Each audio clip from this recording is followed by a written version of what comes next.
Richard Curtis on Philip Seymour Hoffman. Joining us now is the writer Will Self. I'd like to talk about the drugs aspect of this. Were you surprised? I knew nothing about Philip Seymour Hoffman's involvement with drugs at all. I mean, surely one of the reasons why we've all cleaved to him so strongly is he was somebody who managed to keep his private life largely out of the public eye, which is an achievement in this day and age. Do you understand the involvement with drugs? Well, addiction's no respecter of persons. There's hardly anywhere you can point a finger high or low in society and not hit somebody who's got addiction issues. Heroin is a drug that we associate most strongly with addiction, but people can be addicted to all sorts of things.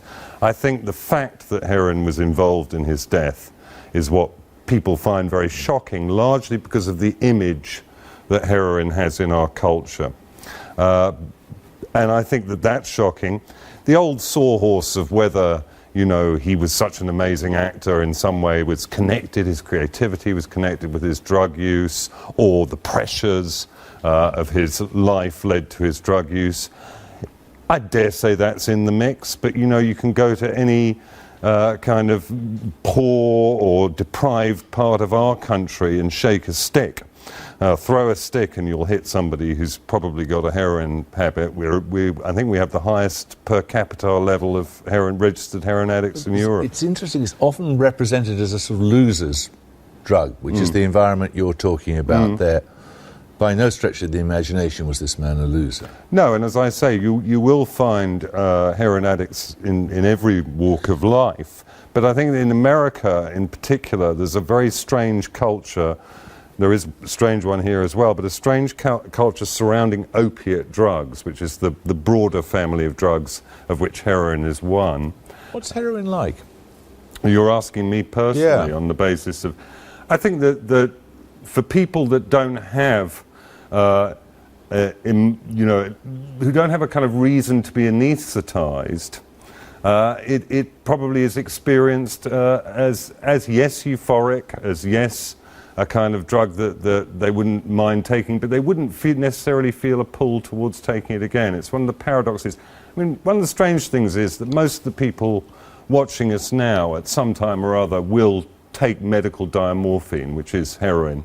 And if they're in pain, they'll experience simply the removal of the pain. But it's not instantly addictive then? No, it takes a fairly concerted effort to get addicted to opiate drugs. And so you can say that people who do become addicted, maybe they've got a predisposition to it, but they have to make some decisions. They have to kind of decide to take it.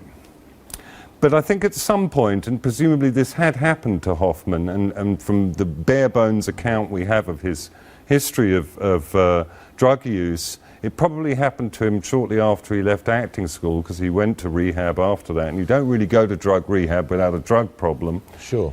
But the points get switched. You've made so many decisions to take the drug that the taking of it becomes compulsive at some level. But then, I mean, apparently he spent 20 years clean.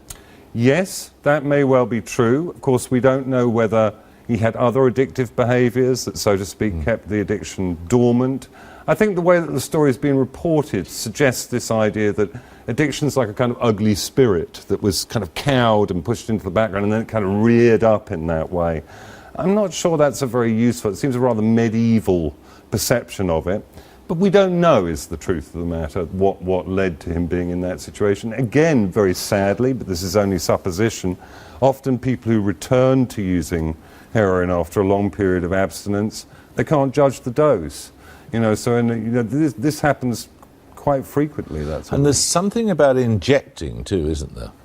I think that's right, and I think that's the combination of Hoffman's brilliance as an actor and the very, very kind of, and it is pushed as a kind of gory detail, it's a lurid detail, it's a bit of sensationalism that injecting was involved is very shocking.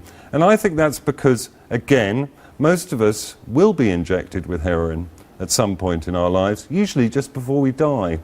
And, you know, anybody who's been in hospital and had pain relief has been being injected with heroin often, or certainly with morphine. But doing it yourself is different. That's the point. And I think that going right back to the kind of, I mean, heroin was originally synthesized in St Mary's Hospital in Paddington, very near to where we are now. So it was synthesized as a medical thing.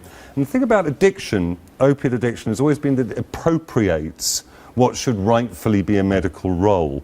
The individual, and I don't mean to be trite about this, I think it's quite serious. Addiction comes about at the same time as the full professionalisation of medicine and the elevation of medicine to our kind of modern priesthood, our kind of spiritual priesthood. So the idea that somebody should appropriate this thing that only doctors are meant to do and do it to themselves is very, very shocking. Will, thank you. Thank you.